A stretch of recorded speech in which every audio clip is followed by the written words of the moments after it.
চড়ুই পাখির মতো দেখতে এই পাখিগুলোর নাম গোল্ডেন ফিঞ্চ। এরা বাস করে এই খাঁচার জঙ্গলটায়। সুন্দর এই জঙ্গলটায় ওরা সারাদিন কিচিরমিচির করে ঘুরে বেড়ায়। সুন্দর এই পাখিগুলো দেখতে গিয়েছিলাম অর্ণফের বাসায়। এই জঙ্গলের সেটআপের নিচের দিকেই বাস করে কিছু কোয়েল পাখি। ডিম নিয়ে বসে থাকা এই কোয়েলগুলা কোন জাতের আপনারা কেউ কি জানেন?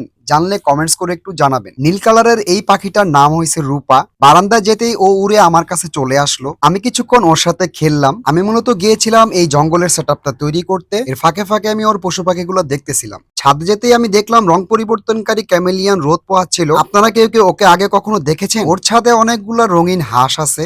সকালবেলা ওরা খাবার খাচ্ছিল। তারপর আমরা চলে যাই ওর মুরগির ঘরে। গলা ছিলা এই সিল্কি মুরগিটা আমার কাছে খুব ভালো লাগছে। একটা মা মুরগি নতুন বাচ্চা নিয়ে ঘোরাঘুরি করতেছিল। ছোট ছোট মুরগির বাচ্চাগুলো দেখতে খুবই ভালো লাগতেছিল। কদম ফুলের মতো দেখতে এই মুরগিটার নাম কেউ কি বলতে পারবেন? মুরগিটাকে দেখেই কদম ফুলের কথা মনে পড়ে গেল আমার। ফ্রেন্ডলি স্বভাবের এই কোয়েলটার নাম মন্টোজোমা কোয়েল। আগের একটা ভিডিওতে ওদের ব্যাপারে আপনাদেরকে জানিয়েছিলাম। ভিডিওটা আপনাদের কেমন লাগলো একটু কমেন্টস করে জানাবেন। পরবর্তী ভিডিওর আপডেটগুলো মিস না করতে চাইলে আমার পেজটা ফলো বা লাইক দিয়ে রাখতে পারেন এবং আমার ইউটিউব চ্যানেলটা সাবস্ক্রাইব করে দিবেন। সবাই ভালো থাকবেন। আল্লাহ হাফেজ।